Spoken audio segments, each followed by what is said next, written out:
especialidad quirúrgica y todo ese primer consejo que le puedo dar es que tiene que buscar para cualquier especialidad quirúrgica. Tiene que buscar tratamiento y prácticamente tiene que ser fuera. Quiero ser cirujano general, tiene que buscar tratamiento. Quiero ser cirujano de tórax, tiene que buscar tratamiento. No puede ser que no te guste.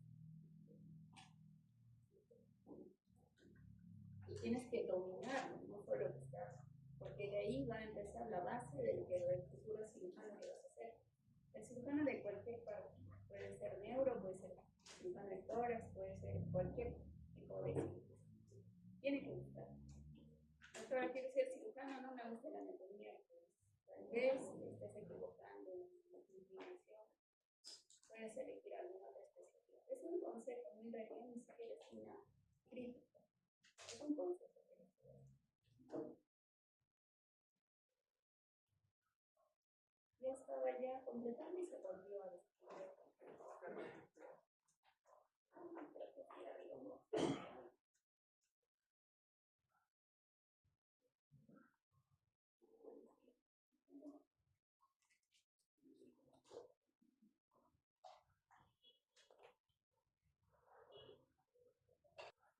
Entonces vamos a hablar un poco de los factores de riesgo que pueden afectar a para dar lugar a estas patologías, ¿no? Uno de ellos es la edad. Es muy raro que tú encuentres a personas de edad muy joven, por debajo de los 30, con enfermedades degenerativas. Aunque no es, hay factores de riesgo que aceleran a ciertas personas. Pueden, por ejemplo, uno de ellos es que empieces con edades tempranas, trabajos de cuerpo. Cuando tu organismo todavía no ha llegado a tu eje, por ejemplo, de la columna, todavía no tiene la madurez suficiente. 15, 16 años, trabajo de fuerza. Ya, algunos chicos empiezan. Y entonces, cuando tú evalúas una raíz X, una resonancia de 25 o 28 años, ves que la columna parece de 40, 50. Porque más o menos, sobre todo los varones, termina de desarrollar la parte de la columna a los 22 años. Ya, edades precoces, esfuerzo físico o accidentes, algo que haya provocado un factor de riesgo que puede acelerar que se presente este tipo de enfermedades a edades muy tempranas. También la falta de ejercicio.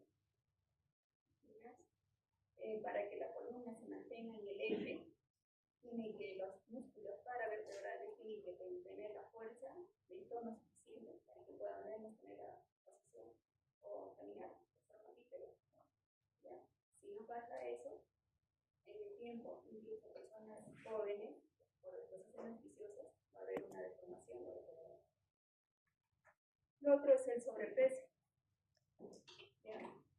Les decía que a mis alumnos que el peso afecta a dos estructuras importantes. Una de ellas es a la columna, sobre todo la parte baja. ¿Ya? A las últimas vértebras lumbares, donde mayormente el exceso de peso se va a sobrecargar. Muchas veces personas que tienen sobrepeso bajan de peso y el dolor o las molestias a nivel de la región lumbar simplemente desaparecen. Y enfermedades pues adicionales, ¿no? Por ejemplo, artritis reumatoidea juvenil va a acelerar, son factores de riesgo que pueden incrementar. Levantar pesos de forma inadecuada, por ejemplo, si son cargadores del mercado, obreros, trabajar en la mina. Lo que debemos recoger un objeto en el piso es haciendo flexión de la rodilla, no debe ser estirándose. Al inicio probablemente, cuando lo haces 1, 2, 3 veces, no pasa nada, pero cuando haces esa actividad repetidamente, 40, 50, 60 veces, van a ver que el disco se va a romper. Más adelante les voy a explicar las condiciones del disco y en qué momento se rompe. Alteraciones psicológicas también pueden ser de forma indirecta, no de forma directa, ¿no? Son de menos importancia, las primeras 5 que he explicado son de mayor importancia. Definamos qué es el canal lumbar externo. Es la reducción del diámetro del canal vertebral. ¿Ya? Por lo tanto, al haber reducción del canal vertebral, va a afectar lo que contiene. ¿Qué contiene? Médula y raíces. desempeña la parte arterial y venosa. No solo se lo prescribe ella sola. ¿Ya? Ahí hay una representación de un grafiquito que pueden ver la parte normal y la parte pues, con el estrechamiento del canal. ¿No? ¿Y por qué va a haber estrechamiento del canal? Va a haber reducción. Porque los ligamentos amarillos que están dentro se hipertrofian. Porque hay una hipertrofia de las facetas articulares. También porque puede formarse una hernia a nivel a expensos del disco intervertebral. Entonces el canal que están viendo se va a reducir, ya no va a estar como la primera. El disco sano, las raíces sanas, el espacio, todo está conservado y el segundo se ha hecho más pequeño. Cuando hablamos de estenosis de canal, siempre hay que correlacionar clínica con la imagen, porque de por sí con la edad, después de los 40, 50 años, ese canal fisiológicamente se va a reducir. Pero si con eso se acompaña de síntomas que voy a describir, entonces vamos a diagnosticar un diagnóstico de canal lumbar estrecho. Pero no quiere decir que todo aquel que tenga reducido el canal, entonces ya tiene el diagnóstico. Siempre acostúmbrense en todas las entidades, siempre, clínica del paciente. Un estudio que nos complemente para nosotros dar un diagnóstico. Muchas veces la clínica es mucho más importante que un estudio de imagen. Ahí también pueden ver diferentes estados en los que pueden ver la estenosis. Estas son imágenes de resonancia, donde pueden ver, por ejemplo, aquí. Debe ser lumbar, porque los puntitos que ven adentro son las raíces. Y acá está el agujero de confusión derecho y el izquierdo. ¿Ya? Y estos de acá son las láminas. Y junto a las láminas pegaditas está el ligamento medio. ¿Ya? Y con el tiempo, progresivamente, va a ser moderado, severo y extremo completo. ¿No? Y también tiene una representación gráfica de cómo va progresando. Esto principalmente va a definir por dos factores. Uno, la dedicación. Y dos, las actividades repetitivas que realiza el paciente. Por ejemplo, no vas a comprar una secretaria que todos los días se sienta en una computadora a hacer un trabajo manual a un agricultor, a un obrero, a un constructor. ¿Ya?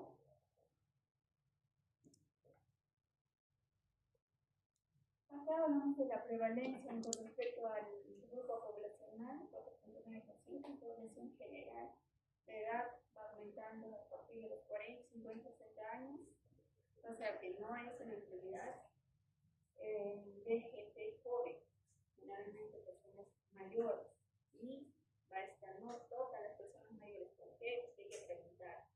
¿A qué edad usted qué se dedica? No, yo soy agricultor. ¿A qué edad aproximadamente empezó a realizar sus actividades? 15, 16 años.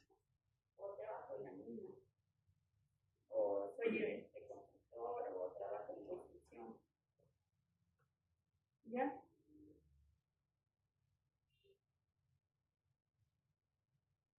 Entonces, la parte epidemiológica tiene que ver con la degeneración, la artrosis de todas las estructuras que rodean al canal vertebral. ¿Ya? Existe, sobre todo en los dos segmentos donde va a haber canal lumbar, bueno, canal vertebral estrecho es a nivel lumbar y a nivel cervical. Pero el lumbar es mucho más importante por la frecuencia que tiene. Y el cervical no tanto. Pero el cervical es mucho más clínicamente importante porque va a haber compresión directa de la médula, va a haber cuadriparesia o cuadriplegia si se presenta. Por orden de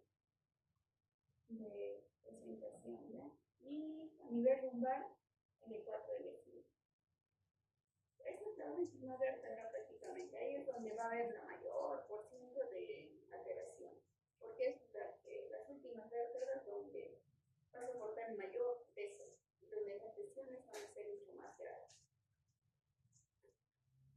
Y en la región dorsal es muy raro que tú veas canal lumbar estrecho, que te hace discal, escolioitis, es muy raro porque es más estático, está estabilizado por las costillas y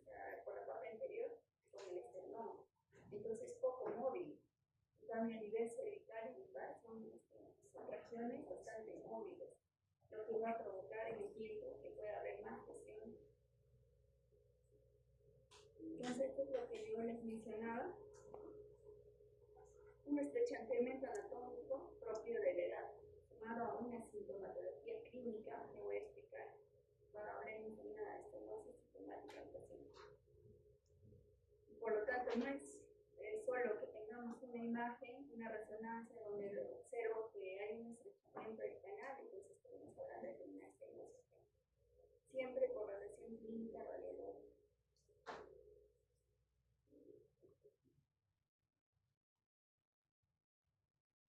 La clasificación puede ser congénita o adquirida. La que nos importa es la adquirida, de las cuales vamos a abarcar la forma aguda y la forma crónica, pero la más aguda, la más importante, hernias del bioculposo y las espondilistesis traumáticas, las fracturas y las hemorragias. Todo aquel que disminuye en el diámetro del canal vertebral. Eso solamente es para conocimiento. A ver, que en la parte fisiopatológica, ¿qué es lo que pasa? Hay una compresión mecánica, porque hay una reducción del canal vertebral por hipertrofia facetaria, por una hernia de disco, por una hipertrofia del ligamento marino. Al inicio hay una congestión venosa. ¿Por qué? Porque las venas son las más colapsadas, tienen paredes bien frágiles, solo tienen dos capas. Posteriormente, cuando esa congestión avanza, va a comprometer ya la parte arterial, o de la izquierda, arterial, así. Y posteriormente va a manifestarse con claudicación. La claudicación neurológica que le conocemos, que es un dolor a nivel lumbar con irradiación bilateral, puede ser predominante más derecho que izquierdo, y va a implementarse cuando el paciente camina o está en instancias de pie prolongada. Y va a tener alivio cuando el paciente se sienta o se inclina hacia adelante. Esa es la característica. Es muy raro que sea de un solo lado, generalmente es bilateral. Por supuesto, se va a acompañar con parestesia, disminución de la fuerza muscular de ambos miembros inferiores, hiporreflexia. ¿Ya? Entonces, cuando una extensión es en la posición bípeda, por ejemplo, aumenta el dolor. Cuando el paciente se sienta y se inclina hacia adelante, se va a aliviar. ¿Ya? ¿Por qué? Porque el canal, al estar en de pie, se reduce el diámetro. Y cuando uno se inclina hacia adelante, un poco se agranda. Por eso se explica el alivio de los síntomas. Entonces, en el cuadro clínico, se iba explicando un dolor lumbar que puede ser solo en esa zona de la región lumbar o puede ser un dolor lumbociático. Un dolor que se origina en la región lumbar, pero desciende por los glúteos a ambos lados, derecho e izquierdo. Es muy raro que sea por igual, siempre hay un predominio de un lado sobre el otro. ¿Ya? Puede ser bilateral, alivia con la posición de sentado y flexión de la columna, disminución de la sensibilidad, se puede asociar a parestesia, disminución de la fuerza muscular en ambos miembros inferiores. Y aumenta el dolor, sobre todo en la posición bípeda o en la hiperextensión.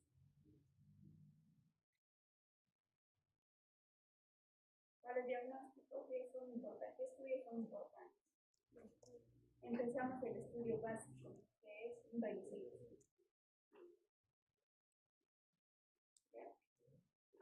¿Qué vamos a ver en el rayos X?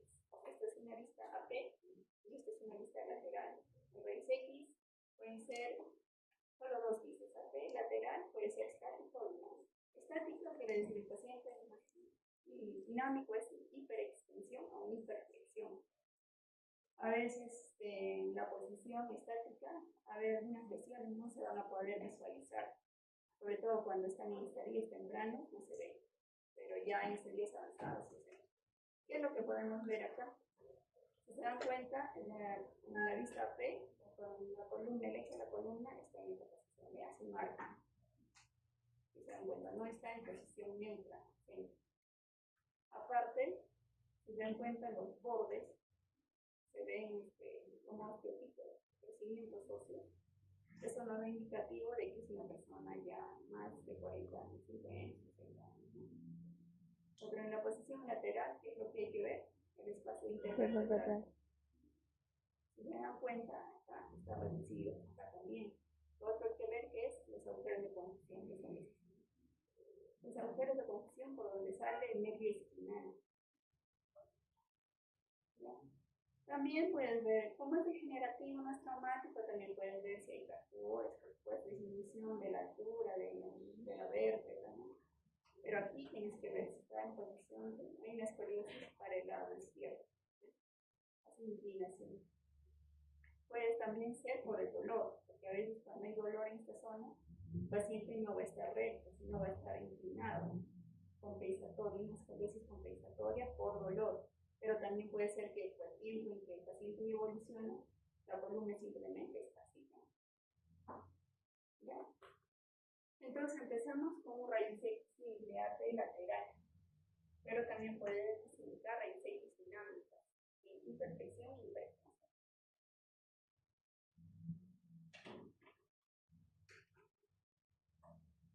Esta es una vista de una resonancia, así como podemos medir. La estenosis del que estamos hablando es lumbar por la frecuencia, pero no quiere decir que a nivel cervical no haya, no sea importante, sino por la frecuencia. Este diámetro de aquí y de aquí, ¿verdad? Como habíamos dicho que es más frecuente a nivel L4 y L5, por debajo de 14 milímetros considera que ya hay una estenosis de tamaño. Y a nivel S1, por debajo de 12 milímetros. Esto es en una resonancia. Eso que ven es una resonancia. En un raíz X, por supuesto, no voy a poder hacer esa medición. Tengo que indicar una tomografía o una resonancia. Ya intenté eso de resonancia y ponerme sin nada. Resonancia con una lumbar, cervical, dorsal. ¿Ya? Sería bueno que le agregue eso. Porque si no, tengo que suponer lo que quisiste poner. No sé qué querías hacer, ¿no? Independientemente de que ustedes piensen que es un capricho mío eso, no es así. Cuando ustedes ejerzan, pongan a ver resonancias que van a hacer. Te va a hacer resonancias de cómo se coloca de acuerdo al nivel. Si es estudio simple o contrastado. Así tienen que ir. Si te olvidas, no te van a hacer caso, nadie te lo va a hacer. Y más en las instituciones estatales. En los privados, posiblemente te voy a preguntar. Doctora Diana, eso decir resonancia de columna, lumbar, cervical, dorsal. Te van a preguntar por la parte de estatal, te van a devolver tu invitación. Hablemos un poco del tratamiento. El tratamiento conservador y el tratamiento clínico. Tratamiento conservador, vamos a hablar de la farmacología. Los AINES, ¿cuáles son los AINES? Empezando de los más conocidos, diclofenaco, ketoprofeno, ketorolaco, naproxeno. Por ejemplo, diclofenaco viene intramuscular y viene en tableta también. Ketoprofeno viene en tableta, viene también para usarlo venoso. ¿Doctora, cuándo utilizo por vía oral, intramuscular o endovenoso? Depende de la escala del dolor. Endovenoso siempre lo van a utilizar para pacientes hospitalizados. Nunca se les ocurre utilizar para pacientes ambulatorios. Entonces, ambulatorio utilizamos vía intramuscular o vía oral. ¿De qué depende intramuscular oral? Depende de la escala del dolor. Por ejemplo, si tiene una escala del dolor 7, 8, no lo voy a poner por vía oral. Si tiene 4, 5 por ahí, utilizan la vía oral. Es mejor. La vía intramuscular no la puede utilizar cada 8 ni cada 12.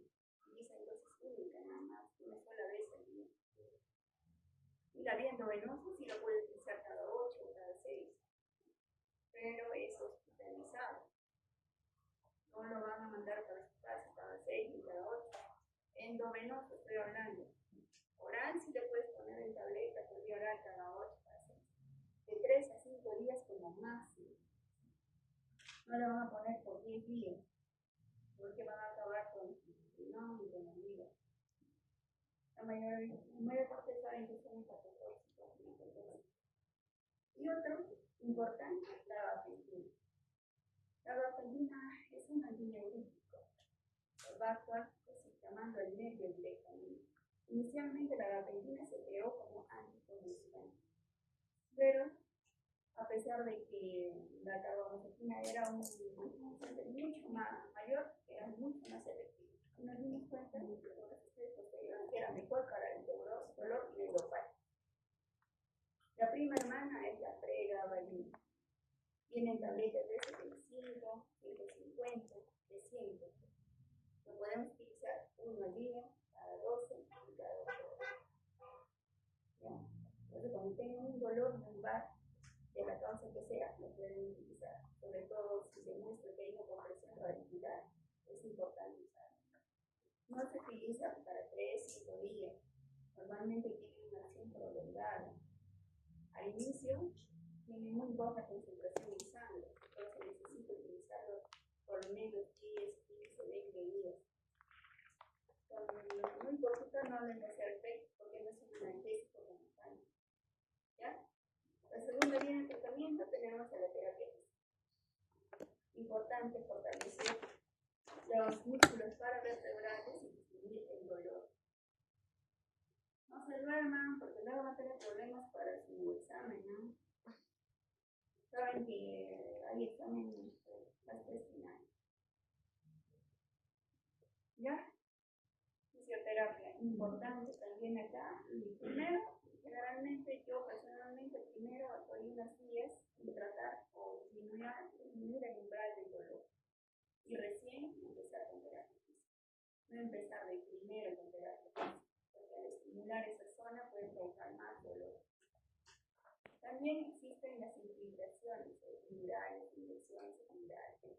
Ahí podemos utilizar también analgésicos, podemos utilizar esteroides como la dexametasona. Y también podemos utilizar prótesis, que son esas fajas que comúnmente se conocen. Esas prótesis o corselos del marketing, ya he hablado en la parte de fracturas. En las fracturas, las prótesis vamos a utilizarlo hasta que consolide la fractura. En este caso, lo utilizamos en la etapa aguda del dolor nada más. No es de uso permanente, no es que le vas a mandar 15 días, 20 días con la faja, solamente los primeros días y que le dé soporte a la columna y mejore el dolor. Ya tampoco es para bañarse, dormir con la prótesis. ¿Ya? Esas indicaciones es de uso relativo, hay especialistas incluso que ni siquiera lo dicen. ¿Por qué? Porque produce disminución de fuerza de los músculos paravertebrales, debilita los músculos paravertebrales. Al debilitarlo, hace que el dolor sea más fuerte por el uso prolongado. Esa es la razón por la que no vamos a utilizar terapia. Hablemos de tratamiento quirúrgico. Tratamiento quirúrgico, teóricamente, ¿qué hacemos? En que la primera línea de tratamiento ya he rebasado, el paciente continúa con dolor, entonces pienso en la parte quirúrgica. En esta parte de este capítulo, el tratamiento quirúrgico por mi especialidad siempre es de segunda línea. Es muy raro que la primera línea vas a proponer un acto quirúrgico como la solución al problema, y más cuando es un problema degenerativo. Degenerativo ya les dije que tiene que ver bastante con la edad. Es un factor de riesgo no modificable. No le voy a hacer más joven a un paciente. No existe esa forma. ¿Ya? Entonces, ¿qué propongo en la parte quirúrgica? Una descompresión, una laminectomía, puede ser una laminotomía también. Laminectomía, retiramos las láminas de forma definitiva. Laminotomía, retiro solo las láminas momentáneamente, retiro el ligamento amarillo que puede estar hipertrofiado, los agujeros de confusión que están cerrados, los abro y puedo reponer las láminas. Pero eso depende del caso en particular, no es igual en todos los casos. Eso varía incluso de especialista, es el criterio del especialista. Acá sí no hay, como los hematomas, que está definido para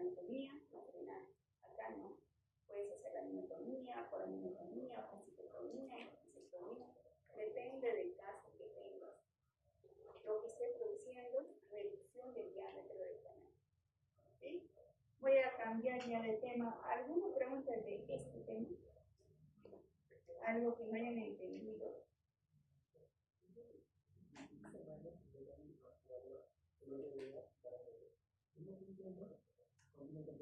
Yo lo hago generalmente de 3 a 5 días el tratamiento farmacológico. Luego empiezo 15 días más tratamiento con terapia física.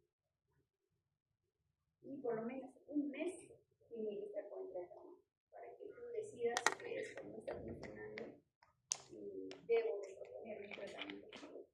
Pero eso es variable. Cada especialista en esta parte tiene su libro como dice. No existe, no está definido, que es una semana, es 15 días. Yo les digo lo que yo realizo. Yo por lo menos no doy primero, yo digo, ya, eso tienes que operar, es algo excepcional, es muy puntual, sobre todo en columna. Por ejemplo, es como diagnosticar apendicectomía. Sí o sí, tienes que operar. ¿Por qué? Eso se va a romper, va a ser una peritonitis, ¿cierto? Y te vas a ir con tu pedo. Este no es el caso de esta patología. ¿Ya? Entonces, hay tiempo. Aparte, como es algo degenerativo, muchas veces la cirugía es insuficiente. No va a garantizar una recuperación completa del paciente. Muchas veces puede mejorar un poco el dolor, el umbral del dolor. Lo que yo tenía un 8, ahora tengo un 4 en el umbral del dolor. ¿Es bueno? Claro que es bueno, pero no está curado. No es que va a salir de un pie bailando. Y eso también se puede explicar, porque muchas veces los pacientes piensan que la operación está la solución a todo eso. Y no es así. ¿Ya? La cirugía, en vez de, sobre todo cuando es degenerativo, tiene limitaciones. Por eso yo, por lo menos, tal vez algunos de mis colegas, ¿no? Pero sí, degenerativas, pueden tratar primero las primeras fases. Vamos a pasar a hernia discal. ¿Sí? Una consulta. Tenemos un paciente con diferentes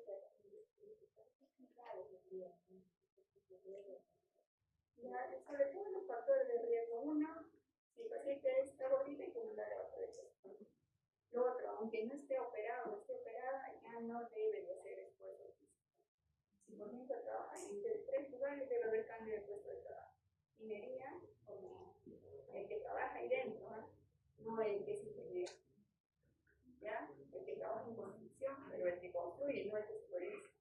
El que trabaja ahí. Todos esos pacientes, aunque no se operen, ya deben de restringir esa actividad. Si no, se va a crear un círculo vicioso. No controla los factores de riesgo, lo opera, el paciente sigue haciendo lo mismo, entra en un círculo vicioso que nunca va a acabar. Todo el esfuerzo que ella se hizo por hacer una buena cirugía, ¿ya? Importante controlar el peso, la actividad repetitiva que hace, evitar levantar, cargar peso. A los chicos que les gusta ir al gimnasio también, toda tiene una técnica, no es que tú vas a levantar cualquier peso, si no tienes una adecuación al tipo de ejercicio que estás realizando, pues te vas a dañar la columna. No es que tú vas y haces lo que sea. Debes ir primero con un supervisor o con un entrenador y de que te vaya enseñando la técnica correcta, si no vas a terminar con la idea. ¿Ya? Entonces continuamos con la parte de hernia discal. Es el mismo una lumbar stretch, ¿bien? Ya. Para hernia discal necesito que entiendan esta imagen. El núcleo pulposo y el anillo fibroso. ¿Ya? El núcleo pulposo es, tiene la mayor porcentaje de agua es bastante. Y con el tiempo, cuando va deshidratándose el disco, vas a ver que en la resonancia lo vamos a ver negro. ¿Por qué? Porque se ha deshidratado. Y en personas jóvenes los ves ligeramente intensos. Y con el tiempo los vas a ver más chiquitos en altura y más negros y muy intensos. ¿Ya? ¿Por qué? Se ha deshidratado, ha perdido un mayor porcentaje de agua. Incluso, ¿por qué creen que Las personas con el tiempo, la altura que tenían, por ejemplo, de 20 años medían 1,80 m. Tiene 60 y ya tiene 1,60 m. Han perdido bastante por esto mismo. Porque con la edad el disco pierde bastante agua. Y también por el tipo de actividad que realizas repetitivamente, este anillo fibroso se hace una fisura y se rompe. Y ahí va el inicio de lo que es la hernia.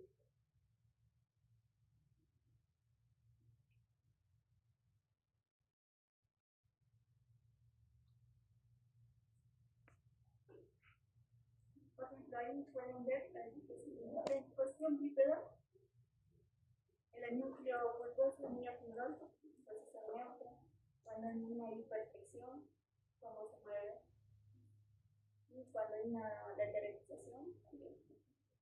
Cuando tú tienes 20 años, esto funciona ok, pero conforme va pasando el tiempo, 40, 50, 60 años, esto se va desgastando y se va, sobre todo se va rompiendo el anillo fibroso.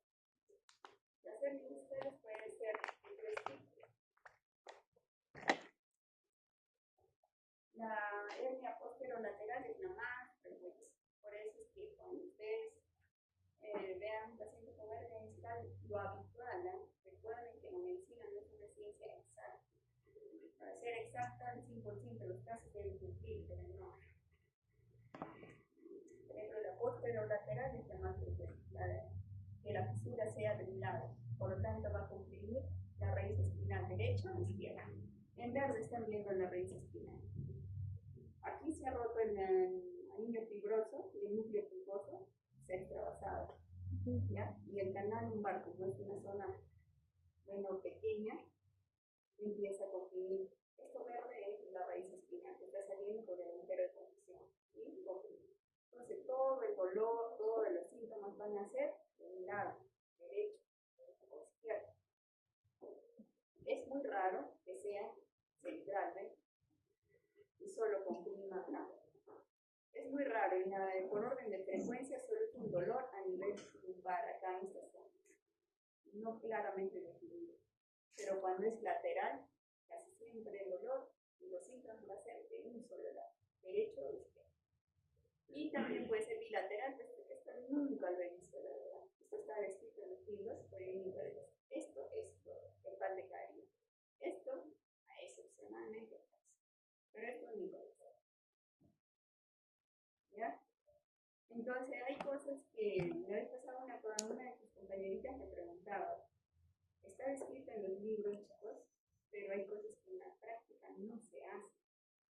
Ya si tú le preguntas a un médico, va a decir que está escrito en los libros, pero en la práctica por alguna razón nosotros no lo practicamos, no lo hacemos.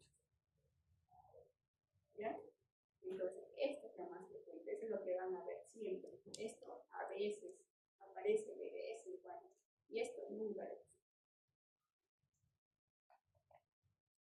Como en tumores, recuerden los tumores de la neurona, los neurocitomas, yo nunca lo he visto, pero dice que está escrito en los libros.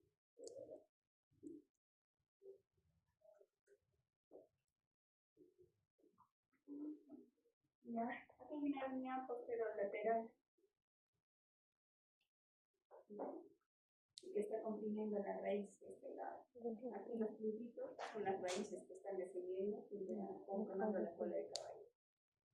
Entonces hay una compresión radicular. Los síntomas van a ser de aquí, de este lado. En este caso, si vemos en esta posición, esto es derecho y esto es izquierdo. ¿Ya? Entonces, al ver, si tú toses, le dices a un paciente que tosa, se inclina hacia adelante, va a haber dolor, un aumento en el dolor en esa zona de apertura.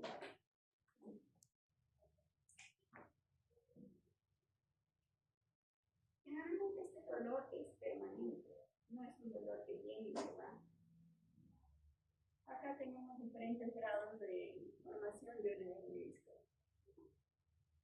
Al inicio solo hay una fisura, entonces el núcleo pulposo está contenido ahí, pero ya se ve que hay una alteración a nivel del anillo fibroso. El núcleo pulposo ha empezado a extravasarse. ¿Ya? Una degeneración solo del anillo. En el segundo hay prolapso. Todavía no está roto el anillo fibroso, pero hay un mayor desplazamiento del núcleo pulposo. En el otro ya está roto el anillo fibroso, una extrusión, ¿ya? Y acá el secuestro es cuando hay una migración del núcleo pulposo, ya está aquí, ha migrado, incluso ya no está en el lugar donde se formó, sino ya se desplazó en una parte más inferior. Eso es importante diagnosticarlo en la resonancia, porque cuando tú vas a empezar a operarlo, si tú lo buscas por acá, ya no lo vas a encontrar ahí. ¿Por qué? Porque la hernia o el fragmento del núcleo ya está, el núcleo pulposo ya está acá abajo. A veces lo buscas acá arriba y no está. Desciendes un poquito más y está acá. ¿Ya? Entonces, esta es una clasificación que se va a ver en la resonancia. Estos dos primeros estadios 1 y 2 realmente no son fibras, pero estadio 3 y 4 sí obligatoriamente es fibra. ¿Ya? Pero no es una indicación absoluta, es algo excepcional. Les voy a mencionar una parte de tratamiento.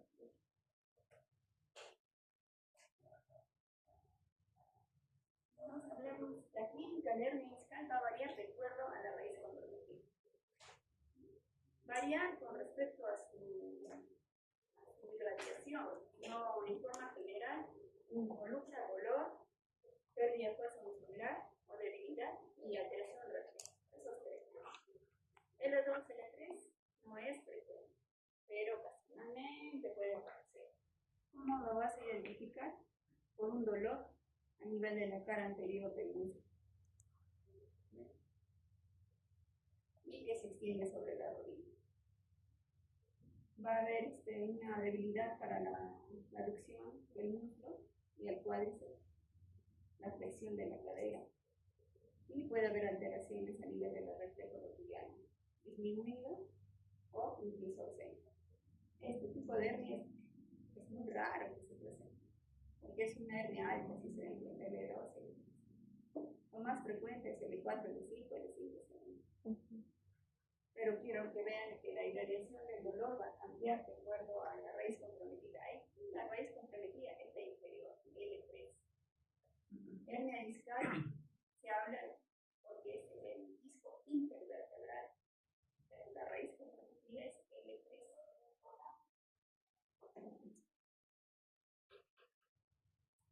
Hernia discal L3, L4, lo mismo. Dolor irradiado a la parte anterior externa del muslo y cara interna de la pierna. Va a haber debilidad del músculo tibial anterior y muchas veces puede haber un péndulo. Péndulo no quiere decir que el paciente no puede hacer dorsiflexión del pie. Y le dices que haga dorsiflexión y no logra realizar. ¿Ya? Y puede haber una alteración músculo cuádriceps a la extensión. La extensión de la muslo y no logra realizar. Puede haber disminución de los puede haber disminución del reflejo rotuliano. Solo en estos tres aspectos para descartar lo que sería malestar. Por la clínica, sobre todo. Porque cuando tú ves la resonancia te vas a. Pero es importante porque a veces el paciente no solo tiene una hernia, tiene 3, tiene 4 hernias. Entonces, sería bueno cuál de las hernias está produciendo los síntomas. Una de ellas lo puedes iniciar por este cuadro clínico. Entonces hablemos ahorita de los dos más importantes, el 4, el 5 y el 5 segundo. Acá la raíz comprometida es L5, raíz de L5, inferior. Dolor irradiado en la región posterolateral del glúteo, a la cara lateral del muslo y pierna, y va a terminar a nivel del dorso del pie, exactamente en el primer y segundo dedo. Esa irradiación del dolor es típica. Si usted le pregunta por dónde viene el dolor, por acá, va descendiendo, se va hacia adelante, hacia atrás, se van a dar cuenta. ¿Ya? Por orden de frecuencia, esta es la que más frecuente, la que siempre van a ver, porque son los múltiples discos, son los que más reciben la presión. Entonces puede haber igual disminución del músculo tibial anterior, puede haber a veces polipéndulo, quiere decir que no hay posible, no puede ser dorsiflexión implantable. Entonces, por lo tanto, el paciente no va a poder ponerse de talón, le dices ponte el talón y no logra colocarse, ¿no? También puede haber debilidad para extensión de la rodilla con una disminución de fuerza a nivel del cuádriceps. Y si hay alteraciones a nivel de reflejos, es similar, ¿no? Aquí donde más importancia de los tres síntomas que tiene es la del dolor y variable. Cuando le preguntes, eso tiene una evaluación así como está escrito en el gráfico. Y el otro, segunda en frecuencia, es inversión, raíz, sacra y segunda. Y también, solo que este ya no va por la parte inferior, sino todo posterior. Porción glútea media, cara posterior del muslo y posterior lateral de la pierna. Y va terminando en el talón o dedo. El otro terminaba en la parte dorsal, primer y segundo dedo, ¿recuerdan? Debilidad en la flexión plantar y atrofia de los gemelos en el músculo sólido. También puede haber alteraciones, sobre todo a nivel del reflejo axial, disminución o ausencia. Hay una serie de maniobras que ustedes pueden hacer para corroborar que sea por alguna de estas hernias. Por ejemplo, maniobra de la serie, la que ustedes están viendo ahí, paciente de cubito fino, y le dicen, ustedes son las que realizan, le elevan el pie extendido. Primero, acá lo que debes explorar es el pie sano primero, no el enfermo. Primero el sano para ver cómo responde el paciente, porque se supone que debes hacer correlación clínica para el otro. Primero el sano, 30 grados, luego 60. No debe haber dolor en la región lumbar. ¿Ya? Luego exploro la parte de la pierna que se queja el paciente. 30 grados, hay dolor. Necesito llegar a 60, no, porque ya es positivo ya la maniobra de la serie. Entre la maniobra de la serie invertida, la serie este es el más frecuente, es lo que más utilizamos. La serie invertida también se puede hacer por si tuvieras dudas, pero si ya este es positivo, ya no tiene mucho sentido que hagas la serie invertida. ¿Ya?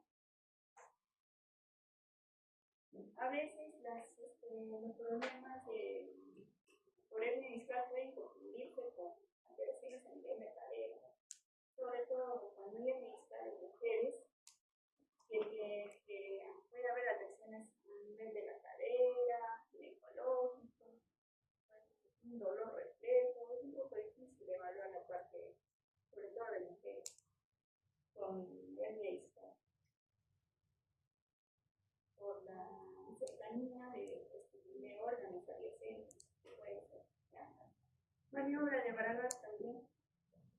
Paciente le eleva su pie a 60 grados y a 90 grados y haces una dorsiflexión. Positivo cuando hay dolor a nivel de la región lumbar. Esta maniobra de Patrick más es para cuando hay alteraciones a nivel de la cadera. Cuando están las flechas negras, haces una compresión ligera, pero continua, y va a haber dolor a nivel de la cadera. Entonces, esa es señal de que te mandar a traumatología también, porque no solo puede ser un problema de la columna. Vamos a ver más. Entonces, el diagnóstico clínico radiológico. La clínica del paciente, irradiación del dolor, las alteraciones en la fuerza muscular y los reflejos. ¿Ya? Y en el diagnóstico, empezamos desde lo básico. Raíz X de columna lumbar, en este caso. AP lateral, una tomografía de columna lumbar y una resonancia de columna lumbar. Doctora, para diagnosticar esto no necesita tanto. Cuando yo veo ya alteraciones a nivel de los espacios, de los agujeros de los disminuidos, una desviación del eje de la columna hacia la derecha o hacia la izquierda, ya hay un problema ahí. Pero si vamos a perseguir la cirugía, debemos de completar todo el estudio completo, incluido electromiografía y velocidad de cambio. ¿Ya? Entonces, presten atención acá. ¿Ya estamos centrados? Ya, vaya, si está durmiendo, pero no me digan que soy mala. Ya, concéntrense en esta resonancia. Esta es la resonancia de columna lumbar. Ustedes, lo primero que ven, este disco intervertebral está sano. Esto también.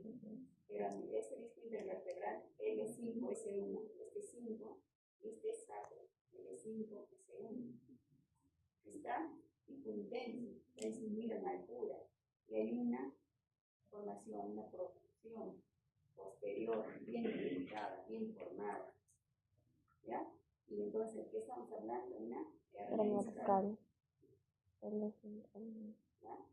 Hernia discal ya es diagnóstico. En la descripción, interpretas un estudio, cuando nosotros no estamos evaluando, ¿no? Que me digas, doctora, aquí la hernia discal está bien, no hay problema, porque es cierto, no es que estás fuera, pero cuando pido interpretación, ¿no? Porque donde dice diagnóstico, ahí colocas ahí. ¿Ya? Aquí el primer lumbociotalgia, el dolor lumbar con radiación hacia el miembro inferior derecho y izquierdo es una lumbociotalgia. Si es un dolor muy localizado en la región lumbar, es una lumbalgia.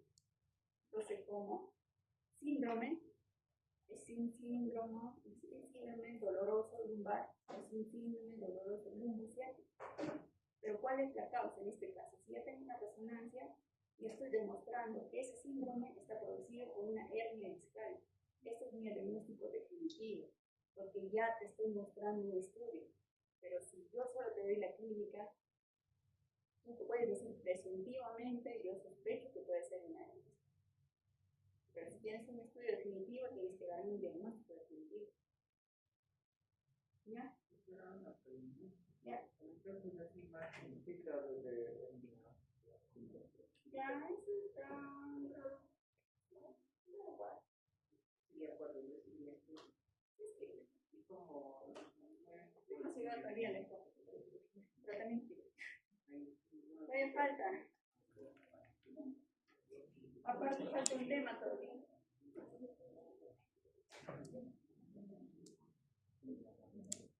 ¿Ya? Entonces, la epidemiología y la investigación. Esto nos va a ayudar mucho a anticipar y hacer.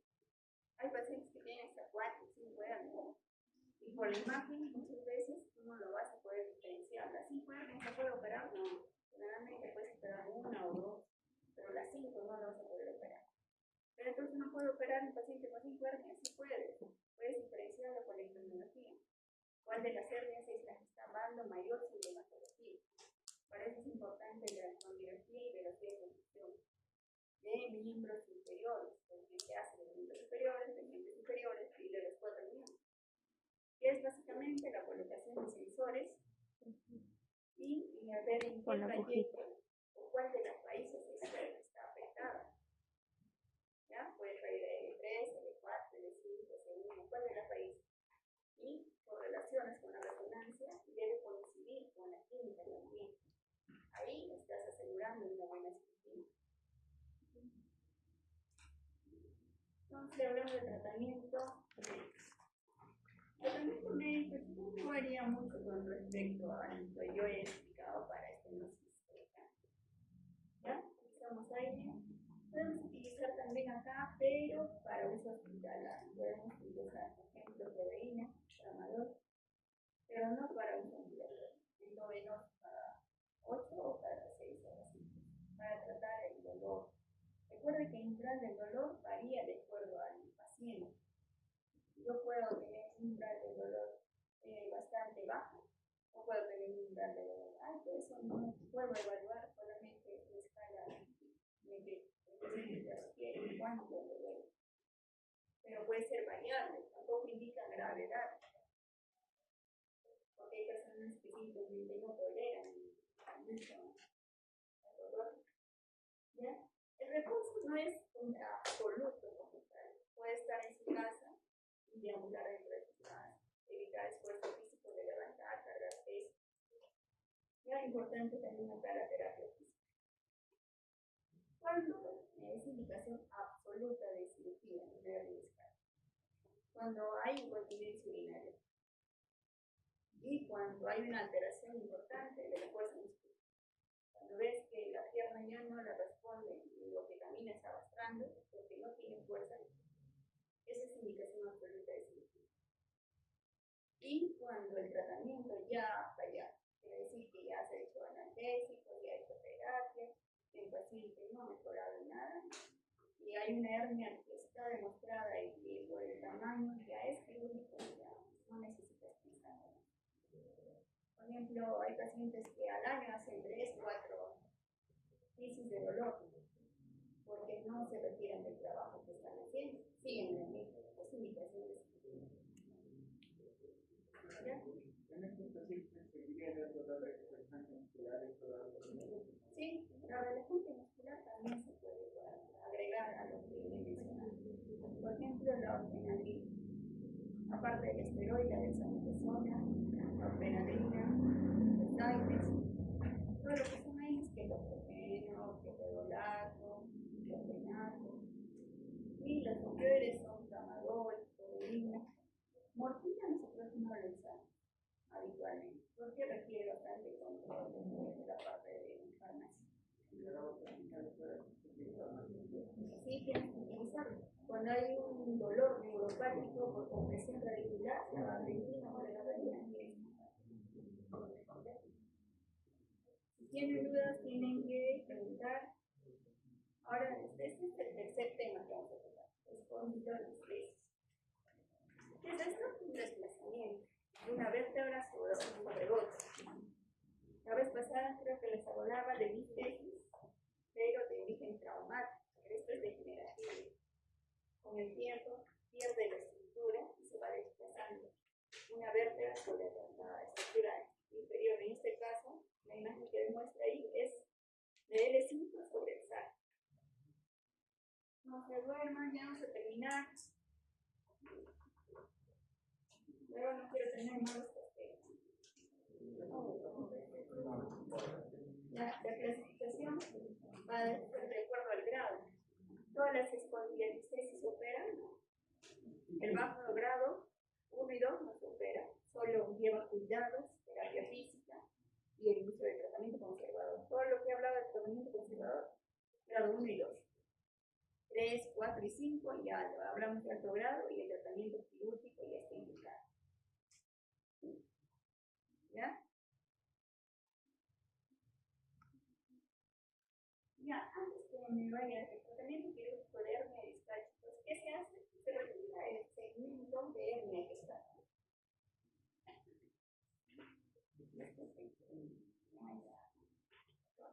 Pensé que lo había puesto. ¿Qué se hace? Esto, para que a veces, para no hablarlo muy